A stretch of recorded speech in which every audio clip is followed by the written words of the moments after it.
Hello, good morning, scientists, and you're welcome back to the channel. It's always beautiful to have you here. Remember to like, subscribe to our channel as we continue on this journey. Today, we are talking about imagine and reimagine diseases. What are these?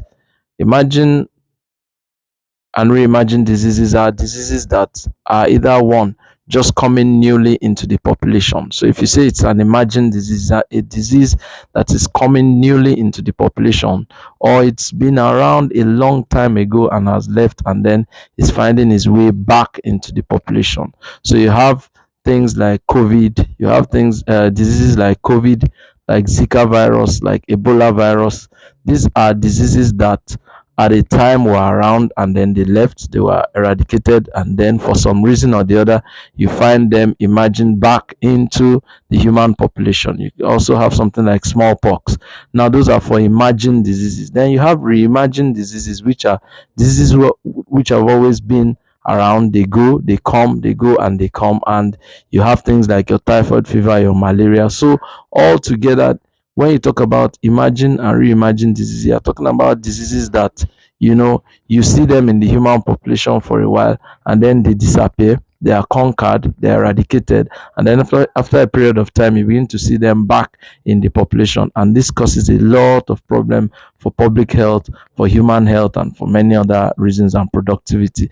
Now the question to ask ourselves is that what are the reasons why do we have diseases going and coming and going and coming? Now, there are many factors, and these factors can be stratified, can be divided into different groups, different groups of factors that make diseases to go and come and go and come. For an example, we have what we call microbial factors. Many of these diseases are caused by different pathogens. The pathogens could be viruses, could be bacteria, could be fungi. Different kinds of pathogens are the causes of these diseases. Now, these pathogens undergo mutation from time to time. And what is mutation? Mutation is a situation where you have a change in genetic sequence.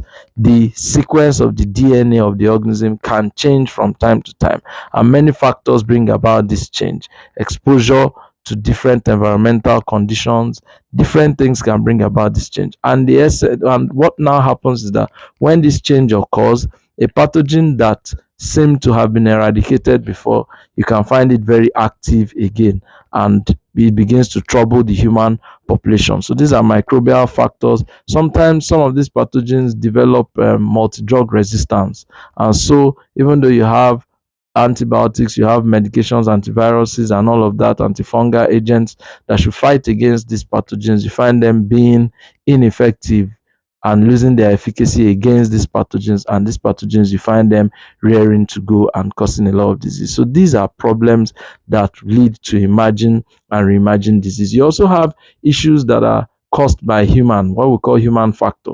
For example, international travel. So because there's a lot of international trade and travel going on, you have a lot of people can bring in diseases from various other places into places where these diseases were previously unknown. So international travel and trade is a factor that is helping to spread, imagine, and reimagine diseases. You also have many other factors such as urbanization, such as a rapid spread in human population. All of these are putting pressure on natural resources, on resources in general, and then this can lead people to become creative in seeking and sourcing for food, sourcing for different kinds of resources that they want to use for their livelihood, and this can begin to unearth or cause imagine and reimagine diseases to be coming forth. Also, some people engage in risky sexual behaviors. Unsafe sexual practices can also be a factor that pushes to the reemergence of diseases which have previously been thought to have been eradicated or gone. You also have different environmental factors that can lead to all these diseases. A change in climate, deforestation, flooding, all of these kind of environmental factors can play a role or the other in pushing out this imagine and reimagine disease. Also, you have the quality of health system. Health system delivery quality is not the same all around the world. There are places where the quality of health system delivery is high, while in other places it might be very low. So this imbalance, this inequality would cause in places where healthcare is really poor or is not at the kind of quality that it should be at, you can have these diseases being brought forth from these kind of areas. So these are all issues. There are very many various methods through which these pathogens can be transmitted. Some are airborne, some are through direct contact, some are vector borne, some are water and food borne. All of these are important to note and to understand. Thank you for listening to this. We're just giving you a general overview of emerging and re-emerging diseases. We'll take our time to discuss a few of them: Zika virus, Ebola virus, COVID virus, some of the more common ones also like typhoid and malaria. Do well to remember to like, follow, and subscribe to our channel, and do have a wonderful day. Cheers.